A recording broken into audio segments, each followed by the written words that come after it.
आज का रिव्यू शुरू करने से पहले अपनी स्क्रीन पर ये फोटो देखिए। एक आदमी की आंसू से डबडबाई आंखें दिख रही हैं। एक सिख आदमी रात के अंधेरे में अपनी पसंदीदा जगह पर बैठा है, सबसे अकल्पनीय काम कर रहा है, अपने बाल काट रहा है। ये दिलजीत दोसांझ की फिल्म जोगी का सीन है। फिल्म नेटफ्लिक्स पर रिलीज हो गई है।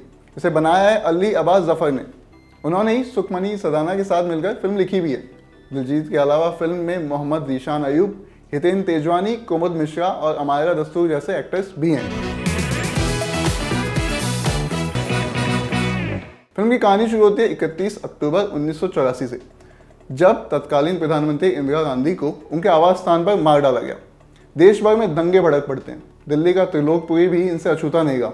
वो त्रिलोकपुरी जहाँ जोगी बचपन से रहा है, अपने परिवार, अपने दोस्तों, पड़ोसियों के साथ। हिंसा भड़कते ही पड़ोस उजड़ने लगता है, परिवार बिखरने लगता है, साथ रह जाती है तो बस दोस्ती।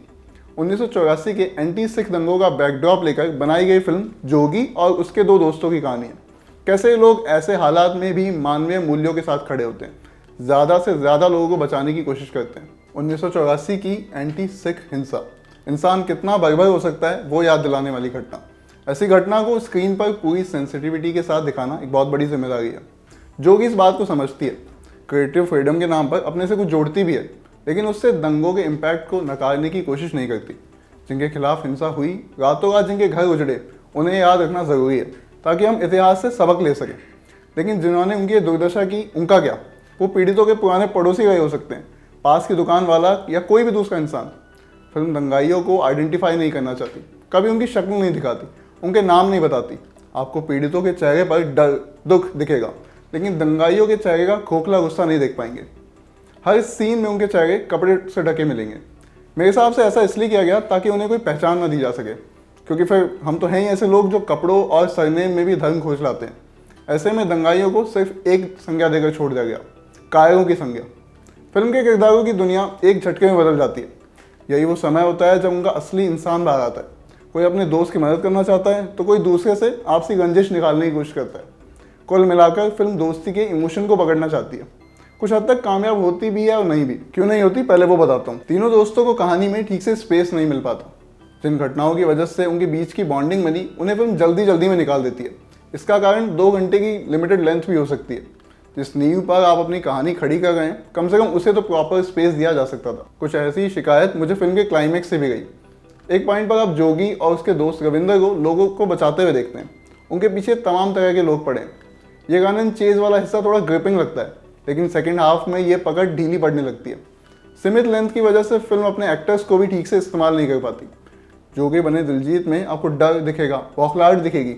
एक सीन है जहाँ वो अपने बाल काट रहे हैं, जिसकी बात हमने शुरू में भी की। रात के अंधेरे में ज्यों ज्यों लट पर कैंची चलती है, त्यों त्यों आंखों से लंबी धार बहने लगती है। ऐसे सीन फिल्म के हाईलाइट्स में से हैं, लेकिन कुछ ऐसे भी सीन हैं जहाँ दिलजीत अपने कैरेक्टर पर से कंट्रोल खो देते हैं। जीशान अयूब ने उनके दोस्त रविंदर का किरदार निभाया। भाषा से रविंदर हरियाणा का लगता है, दिल्ली पुलिस में कार्यरत है, जोगी की हर संभव मदद करता है। उनके किरदार को बस ज़्यादा शेड्स नहीं मिले, वो बस हमेशा सीरियस सा दिखता है। कुमुद मिश्रा ने फिल्म में एक नेता का रोल किया जो हिंसा भड़काने की पूरी कोशिश कर रहा है। फिल्म की लिखाई उनसे कुछ ज़्यादा डिमांड भी नहीं करती।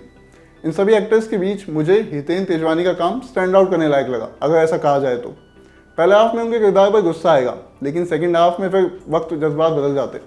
इन दोनों पहलुओं को हितेन ठीक से कैरी भी कर लेते हैं। एक पूरी फिल्म के तौर पर जोगी शायद यादगार सिनेमा न गए, लेकिन इसके कुछ मोमेंट्स हैं जो आपको रोकते हैं, आपका ध्यान खींचते हैं।